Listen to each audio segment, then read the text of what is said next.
Oh, hi there, everyone. Welcome to another Cardwell's Cauldrons here on Geektopia Island. I'm Cardwell. I'm Kevin. And today, we're going to be doing something a little different before the new set comes and destroys probably all the Planeswalkers that we ever have. But before that, we'll go ahead and remind you that we do have a Patreon, and it only takes $1 to support us, and we love you either way. If you don't or not, it's okay. The link will be down below for that. And let's get into this super heavy Planeswalker deck, of course. It's called Cowboys from Hell. It's a Mardu's Walkers, and I didn't really want black-green because it just comes with the Explore deck and you're just doing Elder whatever, the Dreadhorde deck or whatever. Yeah. And I didn't want to do blue-white because Teferis, and we don't want to do any of that. Yeah. So we're just going to do Mardu control with Walkers to hopefully get there. We'll see how it goes. Yeah, we'll see. It looks good. Yeah, well, here's the first jank, though, called Grateful Apparition. It's a 1 and a white flying spirit. Whenever it deals combat damage to a player or planeswalker, proliferate. That's it. So just a 1/1 flyer that gets there. The jank. Yeah. Dude's awesome though. Yeah, that's the only creature because it helps with the walker counter. So all right, first spell, Baffling End. Because 1 white and 1 enchantment. When it enters the battlefield, exile target creature an opponent controls, convert mana cost 3 or less. And then when it leaves, target opponent creates a 3/3 dinosaur token with trample. No one plays enchantment kill, so it doesn't matter. And it also gets rid of like Thief of Sanity really good, or Dante's. The mono white deck just destroys it pretty quickly. Yeah, because they don't get that dude back. Yeah, it's just that dude's gone. That dude's gone. They get a 3/3. Sure, you can handle that later. Yeah. All right, the next one is Revitalize because it's just a really good control card. 1 and a white, you gain 3 life, draw a card. Instant. Simple as that. All right, our first walker or first cowboy is Yeah. Gideon Blackblade. 2 white and 1 for a 4 loyalty walker. As long as it is your turn, he is a 4/4 human soldier creature with indestructible and is still a planeswalker, and you prevent all damage that will be dealt to him this turn. Yep. During your turn. +1, up to 1 other target creature you control gains either Vigilance, Lifelink, or Indestructible, or -6, exile target non-land permanent. Yeah. So with that, it's just... So his +1 is just to get him to +1. Of course, we got 1 creature and 1 manland in the thing. And well, actually later, we'll show you what else can happen. But yeah, he's just good. Yeah, he's pretty silly. He's super tempo play of turn 2, kill your dude, turn 3, Gideon, turn 4, control the board. And swing for 4. Now, our first cowgirl is Kaya Orzhov. What? Usurper. 1 white and black, 3 loyalty. +1, exile up to 2 target cards from a single graveyard. You gain 2 life if one of them was a creature. -1, exile target non-land permanent with converted cost 1 or less. It could be there, but -5. Deals damage to target player for number of exile cards that player controls. So therefore, Baffling End also helps with that because it's an exile. That's dude. awesome. So it kind of helps out with that. Yeah, that's really good. Next up is Oath of Kaya, a white, black, and 1 for legendary enchantment. Whenever it enters the battlefield, it deals 3 damage to any target and you gain 3 life. And then whenever an opponent attacks a planeswalker you control with 1 or more creatures, it deals 2 damage to that player and you gain 2 life. Yeah, this is good. Yeah, this card's awesome for what you're doing. Since you're just gonna have a bunch of planeswalkers and hopefully you just help buffer that life. And they waste time and it slows them down quite a bit. Now to also help get there is Chandra Fire Artisan. 2 and 2 red. Whenever 1 or more loyalty is removed from Chandra, that means damage or the minus ability. It deals that much damage to target opponent or planeswalker if you need be. But the +1, exile a top card of your library, you may play that card this turn. Simple. Chandra ability. Yeah. That's what happens. -7, exile the top 7 cards of your library, you may play them this turn. So they take 7 and you get to have whatever you want. Yeah, no, I like this Chandra a whole lot. Yeah. I think she's really, really strong. I agree. I think she's very underrated right now. Yeah. Next up is Ritual of Soot to make sure the board stays clear. Yeah. And it's 2 black and 2. Destroy all creatures with total cost 3 or less. Now, I know Kaya's Wrath costs the same, but it's like 2 white and 2 black. Since we're doing Mardu, and I'm not sure how the land's going to work, I went ahead and just went 2 black, Ritual of Soot, done. And most of what you need to get there and destroy is 3 or less anyway. Yeah. Now the next one, of course, is Angrath, the Flame Chain. 3 black, red, 4 loyalty. He's just good. Each opponent loses. His +1 is each opponent discards a card and loses 2 life. Cool.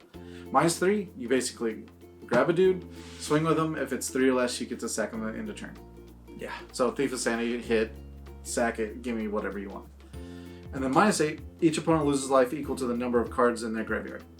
So, you know, Kaya's Wrath or Kaya or Angrath gets there as well. Yeah, they're both just good ways to kill. Yeah. Next up is Cleansing Nova, 2 white and 3. Choose one, destroy all creatures or destroy all artifacts and enchantments. Yeah. So this helps if they're just like Prison Realm, get all your planeswalkers or whatever, destroy all enchantments. Or of course, turn 5, you need to kill everything. When they're like, Dreadhorde, and you're like, cool, my turn, destroy everything again. Yeah, kill all the things. Kill all of it. Now, of course, this also helps because this was in the other Planeswalker deck, but Sarkhan the Masterless. 3 and 2 red, starts with 5. Whenever a creature attacks your Planeswalker, each dragon you control deals 1 damage to that creature. Seems silly, but it kind of works out. +1, till end of turn, each Planeswalker you control is a 4/4 red dragon creature and gains flying. Solid. Yay! And then, of course, -3 could have 4/4 dragon creature token with flying. So it defends itself, and it also makes all your Planeswalkers beaters real quick. Gives them all the ability to kill. And it's just like, turn 3 Planeswalker, turn 4 Planeswalker, turn 5 Sarkhan, blah. Yeah. Next up is Liliana the Dreadhorde General. 2 black and 4 for 6 loyalty Planeswalker. Whenever a creature you control dies, you draw a card. Meh. +1, you create a 2/2 black zombie. -4, each player sacrifices 2 creatures. Which you don't care. And then -9, each opponent chooses a permanent they control of each permanent type and sacrifices the rest. Yeah. So most of these Planeswalkers has game-ending bolts. And that's what I wanted to do. I just wanted to put so much pressure on there. And then just creating a 2/2 dude every turn, or just immediately, hey, sack 2 dudes. I don't have to. Yeah. Yeah, already sacking 2 dudes is insane for her. Yeah, and she's just, in general, pretty good. Yeah. Anyways, besides that bad pun, we'll get on to the lands. And the first one I'll start with is Mobilized District. This is also another game-winning way you can do it. Everyone remembers man lands, and we have one finally, but no one's used it. So, land, tap to add a waste, or you can pay for, it becomes a 3/3 citizen creature with vigilance until end of turn. It's still land, but the ability costs 1 less for each legendary creature or planeswalker you control. So it can just be a free, like, I have 3/3, swing in, thanks. And it has vigilance, so you can still tap it for mana. It's pretty good. That's pretty good. It's pretty good. The next one we got is Interplanar Beacon. It is just a basic land, or an uncommon, or a non-basic land. Yeah. Goodness. Whenever you cast a planeswalker spell, you gain 1 life. You Yeah. can tap to add a waste, or you can pay 1 and tap to add 2 mana of different colors. Spend that mana only to cast planeswalkers. See, this helps out with the thickness of all the planeswalkers, and it's just good. Be able to, like, if you have 2 on the field, you're just getting 2 life every time you play a planeswalker. It's ridiculous. Yeah, it gets pretty crazy. Yeah. Of course, the deck is white heavy, so we're doing 4 of each of the white combinations. So Clifftop Retreat, Godless Shrine, Isolated Chapel, and Sacred Foundry. We only have 3 Dragonskull Summits for the red-black, so it's really hard to see what we're going to get out of it for sure. Yeah. They yelled at me to get Karn's Passion in there, but too much Mentalist right there. It's true, we did yell at it. Mm-hmm. I voted for it. Yeah, of course. But okay, that is the good old 60 right there. I'm not sure how it will run. It seems a lot of fun though.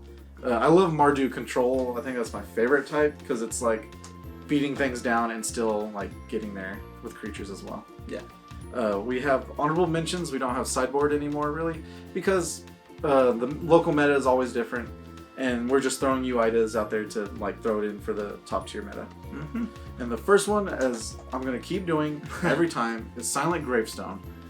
It's a 1-drop artifact. Cards in graveyards can be a target of spells or abilities. And then 4, tap, exile Gravestone, and all cards from all graveyards draw a card. It's there for Dreadhorde for sure. It's just really good. Yeah, card is insanely good against Dreadhorde. Next up is the Elderspell, because, I mean, Yeah. why not? Yeah. 2 black, sorcery, destroy any number of target planeswalkers, choose a walker you control, put 2 loyalty on it for each planeswalker destroyed this way. Yep. So you can ultimate Liliana or Chandra or anything like that if you need to kill your own dudes or theirs as well. Yeah. So it's just super powerful right now. The next one is Bedeviled if you need to. 2 black and a red. Destroy target artifact, creature, or planeswalker. Simple as that. Dude, card's good. Yeah. Next up is our boy Tibalt, the Rakish Instigator. He is a red and 2 for a 5 loyalty planeswalker. Your opponent can't gain life. -2, create a 1/1 red double creature with, when it dies, it deals 1 damage to any target. Yeah. This gets rid of every Explore package ever. They have the Explore package, you throw them in there, and they can't. Walgrowth Walker can sit down. Yeah. Don't gain life. Thanks, though. Now, this is super jank, but I've wanted to use it a little bit. It's Settle the Score. 2 and 2 black sorcery. Exile target creature, put 2 loyalty counters on the planeswalker you control. I wanted to put it on main board, but I didn't know how it would work because I wanted board wipe. I don't know. Like, if you go against mid-range, just throw this in here because it'll just destroy them. And then 1 planeswalker goes up 2. It's all good. Next up is the Wanderer, a white and 3 for a 5 loyalty walker. Prevent all non-combat damage that will be dealt to you and other permanents you control. And then -2, exile target creature with power 4 or greater. Yeah, so this is for mid-range and up. It's just really good. And you can do it multiple times, so it's all good. Yep. And of course, the next one is Kaya, Bane of the Dead. 3 and 3 Orzhov, so black and white, 6 altogether. Your opponents and permanents your opponents control with hexproof can be a target of spells and abilities you control as though they didn't have hexproof. Simple as that. 7 loyalty, which is amazing, but -3 exile target creature. Now, I don't know how popular this is going to be since Carnage Tyrant isn't a thing anymore. But if it is, you throw this bad boy in there. Yeah, but her ability is also one of those that you kind of just forget about as the opponent. Yeah. Because it's not really seen. And when they just are like, kill your dude, you're like, nah. And then they're like, yeah, you kind of lose out. I've been on the back end of that where you're just like, oh, that is a thing. Yeah. No more hexproof. Yeah. Thanks, though. Kinda sucks. Yeah. Right there, that is the honorable mentions we have for you. If you need a reminder of what everything is, there's the list down below. And hopefully you enjoyed your stay here at Geektopia Island. Goodbye. Later. Also, guys, I just remind y'all to hit that like button, subscribe to our channel, and if you want to keep up to date on all our future content, make sure you click that bell. It'll give you all the notifications you need. With that, we'd like to go ahead and give a big thank you to all our fans that support us through the year, and especially our Patreon support people. We do like to give a shout out to our Mythic and Above supporters, and that would be Dwayne Higgs. Thank you very much. We love you.